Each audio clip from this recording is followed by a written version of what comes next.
Jean-Seb, qu'on est content d'accueillir sur la playlist de Grégoire. Ah bah pardon. Alors on va parler foot. La prochaine fois, j'emmène la mienne.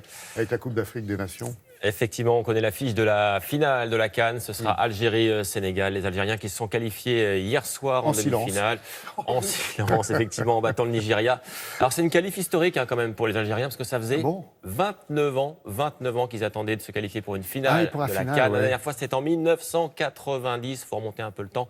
Ils avaient gagné d'ailleurs à l'époque. Donc, eh bien, on verra ce que ça donne pour cette finale de la CAN. Voici les images donc hier soir de cette victoire algérienne avec donc l'Algérie qui ouvre ici le score en première mi-temps sur ce but de Trostekong. Alors contre son camp, bah oui, c'est dur pour le Nigeria. On va revoir cette petite boulette là dans la surface qui coûte cher donc du coup au Nigeria. Bah oui, regardez, franchement là, c'est le coup du sort. Les Nigérians qui parviennent quand même à égaliser sur ce penalty ici en deuxième période signé Igalo.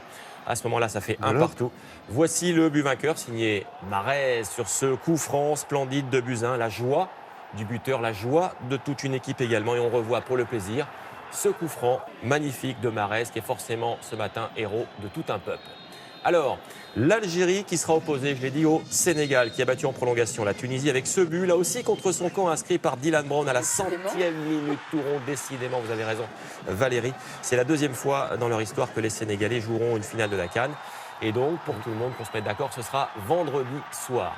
On parle encore de foot, si vous voulez bien, avec ce matin, vous allez voir ces images de Neymar, qui normalement, je dis bien normalement, est attendu à la reprise de l'entraînement au PSG ce matin. Je dis bien normalement, parce que là, il joue au Brésil dans un petit match, un petit tournoi à 5 avec sa fondation.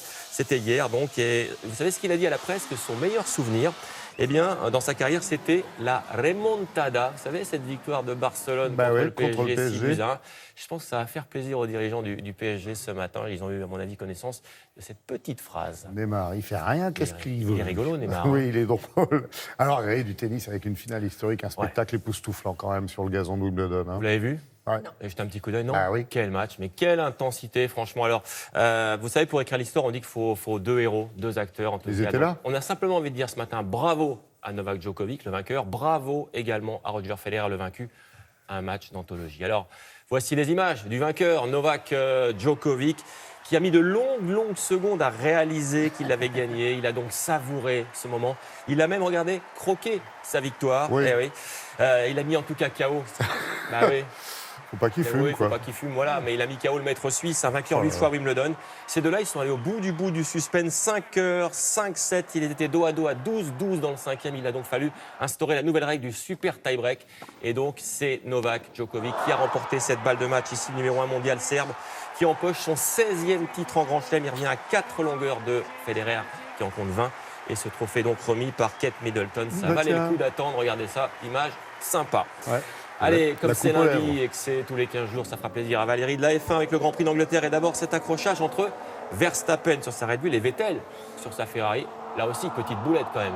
Petite boulette de Vettel qui ruine la course du Hollandais. Ils étaient 2e et 3e à ce moment-là. Ils occupaient, oui c'est ça, ils étaient 2e et 3e. 3e et 4e, pardon. Pas de problème en revanche pour Lewis Hamilton. Le vainqueur chez lui à domicile, il est largement en tête du championnat du monde. Notez la belle 3e place de Charles Leclerc sur Ferrari. Pierre Gasly, le Français, 4e sur sa Red Bull. Ça, c'est bien. Vous êtes d'accord, Valérie? C'est bien. Je suis ravie. C'est mérité. Ravi aussi pour Jean-Éric Vergne, champion du monde de Formule 1 dans les rues de New York. Oui, très bien. C'était hier. Merci d'en parler. Alors, il ne s'est pas imposé, il était 7e seulement de la course, mais il a profité de l'accrochage de son rival ici, Di Grassi, avec un autre concurrent. Vergne, titré un 14 juillet, lui aussi s'en souviendra. Belle perf de Jean-Éric Vergne. Ouais, belle perf de Verne, c'est pas facile à dire. Non, mais je l'ai dit. J'en sais. Tour de France, on attendait Bardet à Brioude chez lui à domicile. Ouais, bon, pas terrible. C'est pas lui. En tout cas, Julien Alaphilippe, lui, est toujours en jaune. Il a traversé cette étape de 14 juillet en jaune pour la 5e fois donc il porte ce maillot sur les routes du Tour. Ça, mais il y a les Pyrénées qui arrivent, attention. Les Pyrénées qui arrivent, une belle journée pour lui, donc quand même ça c'est sympa. Alors il y a eu aussi cette image dès le début de la 9e étape, cette image de l'Italien ici démarqué, voilà, qui a chuté dès le début entre Saint-Étienne et Brioude. L'Italien, il est blessé à la tête, il a été évacué vers l'hôpital. Et tu as vu la tranche du vélo, il était pété, explosé le vélo. Abandon en tout cas de l'Italien. C'est le Sud-Africain Daryl Impey qui s'impose devant le Belge Tils Benoît. Les deux hommes se sont échappés. Alors vous l'avez dit, on attendait Romain Bardet. On ne l'a pas beaucoup vu. On espère que dans les Pyrénées, on le verra. Du coup, c'est lui, Julien Alaphilippe, tout sourire, qui conserve son maillot jaune.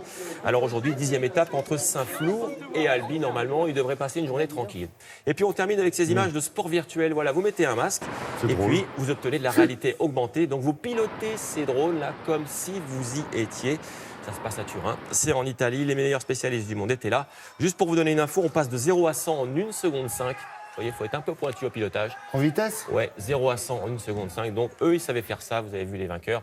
C'est pointu, hein, ça se pilote à distance, c'est sympa. C'est le cas de le dire, et ça fait Voilà. mal.